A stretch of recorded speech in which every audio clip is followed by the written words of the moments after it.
Salve, salve galera, sejam todos e todas bem-vindas e bem-vindos ao nosso quarto e último vídeo. E para hoje, antes de entrar na literatura marginal, queria finalizar um pouco, finalizar ainda o assunto sobre a literatura de cordel. A gente já viu no vídeo anterior sobre versos, sobre estrofe, sobre métrica e algumas modalidades do cordel.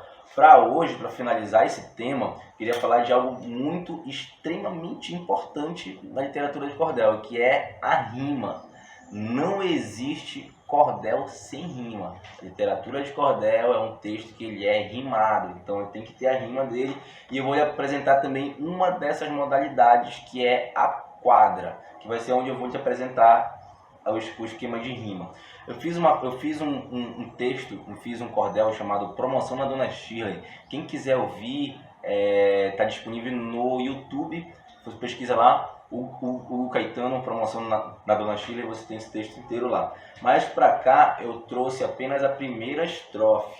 Se dá para enquadrar legal aqui, dá para ver, ó, minha primeira estrofe desse meu texto. Lá vai eu para mais um dia cheio de atividades, saí de Caracateua e para o centro da cidade. Aqui terminei a minha primeira quadra. Aí eu vou continuar esse texto com outra quadra, com mais uma quadra, com mais uma quadra, até eu terminar a minha história. Então, você pode ver aqui, ó, falando de métrica, a gente tem os sete versos por cada 7 sílabas por cada verso. Vamos conferir aqui. Lá vai eu para mais um dia. Esse meu verso aqui eu tenho 8 sílabas, mas não era só 7? Espera aí, vou já te explicar. É possível colocar 8 sílabas, mais de 7 sílabas, desde que a sílaba tônica da última palavra ela esteja na posição da sétima sílaba, né? No caso aqui, dia, a sílaba tônica de dia é o di, que está aqui na minha sétima sílaba. Então, rola, é possível. Mas se a gente for ver aqui também, ó, mais eu contei como uma sílaba só. E se a gente for analisar pelo português, mais são 2 sílabas. Mas aí existe a malandragem do cordelista, que ele vai inventar uma tal de sílaba poética, que é onde eu vou juntar 2 sílabas numa só. Mas por que isso é possível? Eu falei antes que o cordel é uma cultura da oralidade, é um texto para ser declamado. Ou seja, na hora quando eu for declamar, né, essas 2 sílabas, a fonética lá, quando eu for falar, não vou dizer mais, mas se juntar elas duas em mais, entendeu? E aí se torna no tempo de uma sílaba só, eu coloco 2 sílabas, o nome disso é sílaba poética, e essa é a malandragem que os cordelistas usam para colocar mais de 7 sílabas dentro de um verso metrificado, beleza? E a rima ela tá no seguinte esquema. O segundo verso ele vai rimar com o quarto verso, sempre.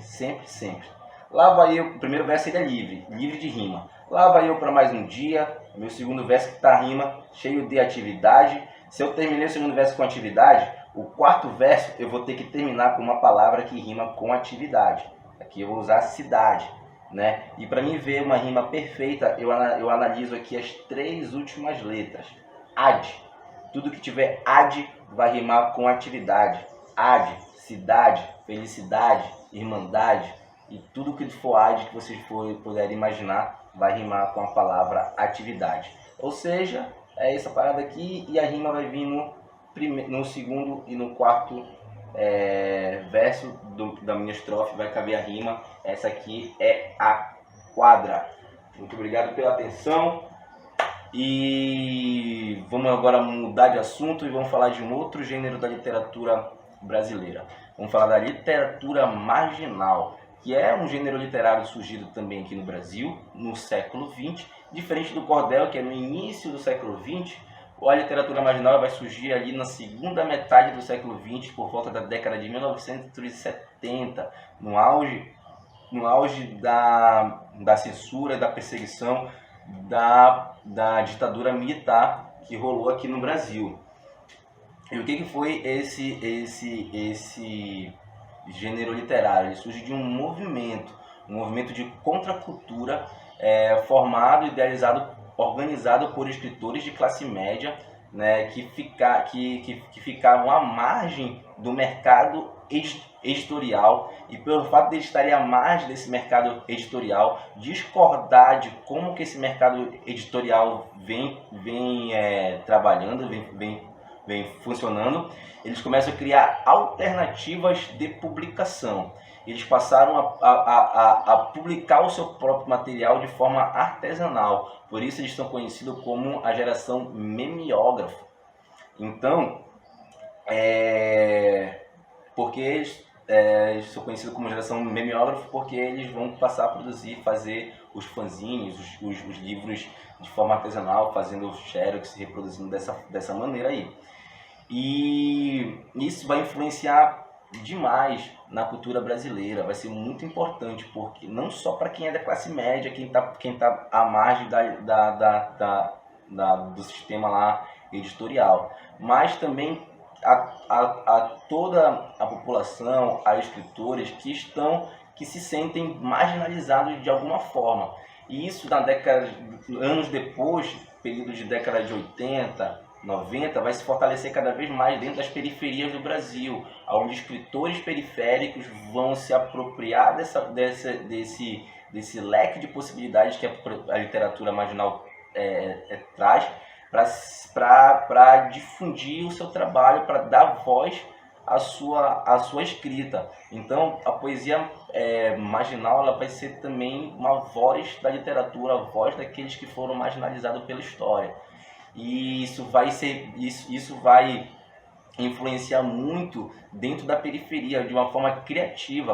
Vão começar a surgir no Brasil movimentos dentro da periferia, que depois esses movimentos eles vão sair da marginalização e vão chegar até no mainstream, muitos deles. Eu costumo dizer que é um marco ali, é o disco do Racionais de 97, Sobrevivendo no Inferno. É um marco porque ele consegue atingir o mercado da música, né? E é um livro repleto de poesia marginal, um disco onde tu vai falar da realidade da periferia de uma outra ótica, né?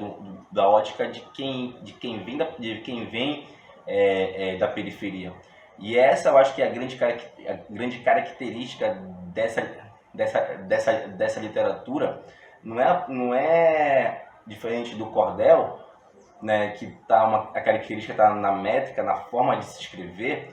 A característica da literatura marginal, ele não está no texto em si, mas está em quem escreve, né? É o local de onde está esse escritor, que geralmente é as periferias, né, que são os centros marginalizados, no norte, nordeste, falando de literatura. E então, o que é importante a gente pensar com esses dois gêneros literários? Tanto um quanto o outro, né, estão à margem do mainstream, do cânone da literatura brasileira, né? E eles são feitos por pessoas comuns. E é popular por causa disso. Quando eu escuto a palavra popular, já me vem logo à mente pessoas comuns, pessoas que foram marginalizadas pelo curso da história. E é possível que a gente... a ideia aqui é que a gente entenda que é possível a gente produzir a nossa história, a gente produzir, contar para o mundo como que a gente enxerga esse mundo. A gente vive num país onde há séculos é contada uma história com um ponto de vista do europeu, do colonizador.